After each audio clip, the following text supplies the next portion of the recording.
হচ্ছে আপনি কাঁচা মাছ মাংসের সাথে এগুলো আপনি একসাথে রেখেছেন রান্না করার জিনিস, এগুলো তো গরম করে দিয়ে দিবেন। কাঁচা মাছ মাংসের যা যাবতীয় যা রোগ জীবাণু থেকে শুরু করে যা আছে সবকিছু তো সব মিক্সচার হয়ে গেল। আপনি তো কোনো খাবার ঢাকেনও নি, সব খাবার আপনার খোলা এভাবেই রেখে দিয়েছেন। রান্নাঘর কি এটাই? ওইদিকে যাওয়া যায় না, এটাই রান্নাঘর? উপরে রান্নাঘর আছে না?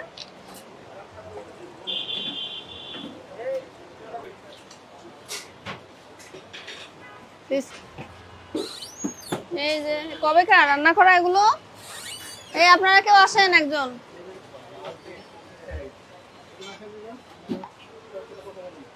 কবে কার রান্না করা এগুলো?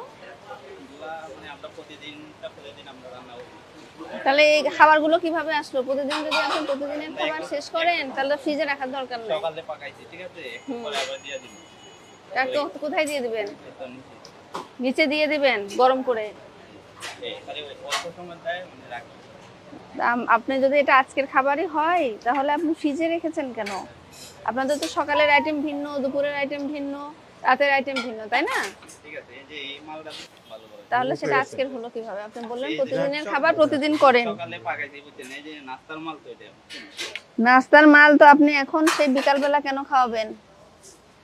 আর সবচেয়ে বড় কথা হচ্ছে আপনি কাঁচা মাছ মাংসের সাথে এগুলো আপনি একসাথে রেখেছেন রান্না করার জিনিস, এগুলো তো গরম করে দিয়ে দিবেন। কাঁচা মাছ মাংসের যা যাবতীয় যা রোগ জীবাণু থেকে শুরু করে যা আছে সবকিছু তো সব মিক্সচার হয়ে গেল। আপনি তো কোনো খাবার ঢাকেনও নি, সব খাবার আপনার খোলা এভাবেই রেখে দিয়েছেন। আপনার তো কাঁচা রান্না খাবার, কাঁচা মাছ মাংসের সাথে তো আপনি এরকম ভাবে রাখতে পারেন না, কারণ এটা তো আপনি আর প্রসেস করবেন না, এটা তো রান্না হয়েও গেছে। আর এগুলো তো আপনি রান্না করবেন, কাঁচা জিনিস তো আর আপনার একদম সব রোগ জীবাণু মুক্ত না। কাঁচা জিনিসটা তো আমরা নিচে রাখতে বুঝছেন, এই যে উপরের জিনিসটা যেটা আছে এটা তো। আর সবচেয়ে বড় কথা এই আগের দিনের খাবার কবে রান্না করে রেখেছেন তার কোনো গ্যারান্টি নাই, এটা বোঝা যাচ্ছে না। প্রতিদিনটা প্রতিদিনই বুঝছেন, আপনাকে ফ্রিজ আলাদা করতে হবে, ফ্রিজ আলাদা করতে হবে। সব নিত্য নতুন খাবার এগুলো বের করেন, এগুলো আগের দিনের খাবার, এগুলো এভাবে খাওয়ানো যাবে না মানুষকে। এগুলো যখন আপনি খোলা রাখেন রাতের বেলা তো টিকটিকি তেলাপোকা সবকিছু এসে, সেটাই তো আমি জানতে চাচ্ছি।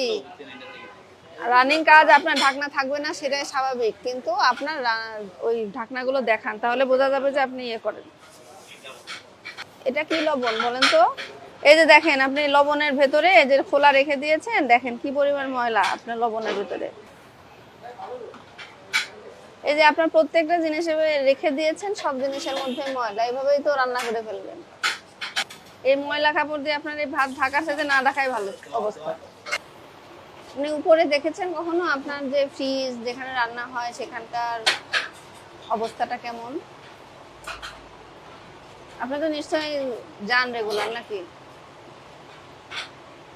ওখানে আমরা যেটা দেখতে পেলাম আপনার ফ্রিজের মধ্যে আগের দিনের বা কবে আসলে রান্না হয়েছে সেটা তো আর এখন আপনারা, উনি বলছেন যে আজকেই করেছেন, কিন্তু তার কোনো নমুনা দেখলাম অর্ধেক খাবার, কিন্তু যেটা ফ্রিজের মধ্যে রয়েছে কাঁচা খাবারের সাথে মাছ মাংসের সাথে রান্না করা খাবার সব ফ্রিজে একসাথে রেখে দিয়েছে, তাও আবার কোনোটাই ঢাকা নেই।